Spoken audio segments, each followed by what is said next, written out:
Hey everybody.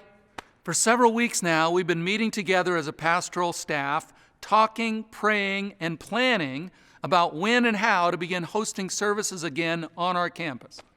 In my last update, I told you that we were hoping we could start meeting again on campus by mid-June. We now feel like we're able to give you a date for that. We're planning, and that's a key word, we're planning and preparing to reopen our campus for in-person services on the weekend of June 13th and 14th.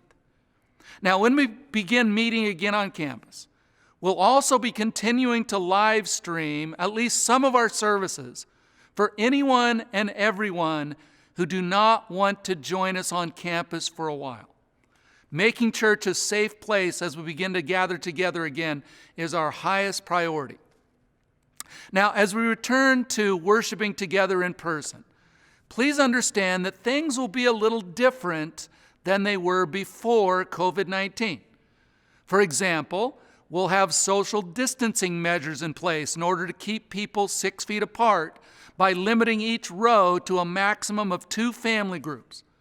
This means that the Main Auditorium's total capacity will only be about half of what it normally is. We'll also no longer pass offering bags, nor will we receive communion together, at least initially. We'll also not be serving any food or beverages on campus. Now, I know that we're all very excited to be meeting back together again in person, but I need to ask you for your help in refraining from things like hugs and handshakes and those kinds of things, at least until it's deemed safe to do so.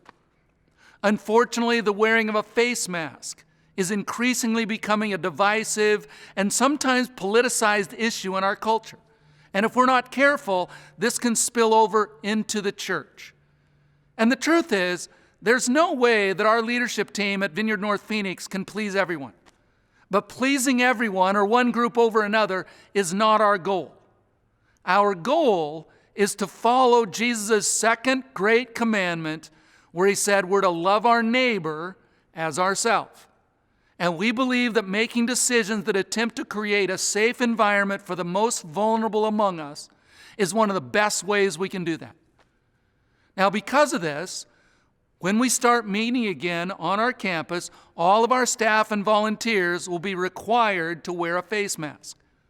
We'll also be encouraging, but not requiring, our attenders to wear a face mask, and there'll be some face masks available for those of you who would like one. Another thing that will be different as we begin meeting again on our campus is that our in-person children's ministry and youth ministry will not be resuming on June 13th and 14th in this first phase of reopening our church. There are some unique challenges in trying to get kids to socially distance from one another for any length of time, much less an hour or so during a weekend service. So with this in mind, we'll be setting up the Youth Auditorium as an alternative, family-friendly service environment.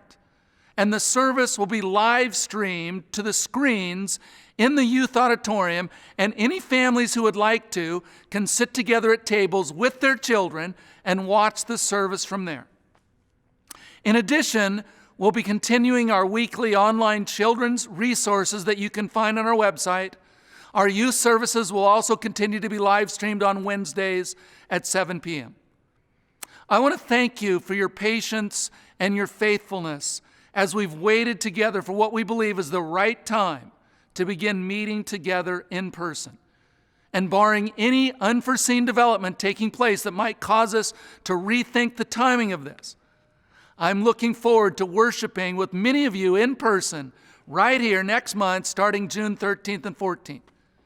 And as we move toward the reopening date, we'll also be doing a live service for our core leaders and our staff on Thursday evening, June 4th, that will be streamed for the rest of our church family the weekend of June 6th and 7th. In the meantime, I hope you'll continue to join us online. I'm really glad that you're with us here today.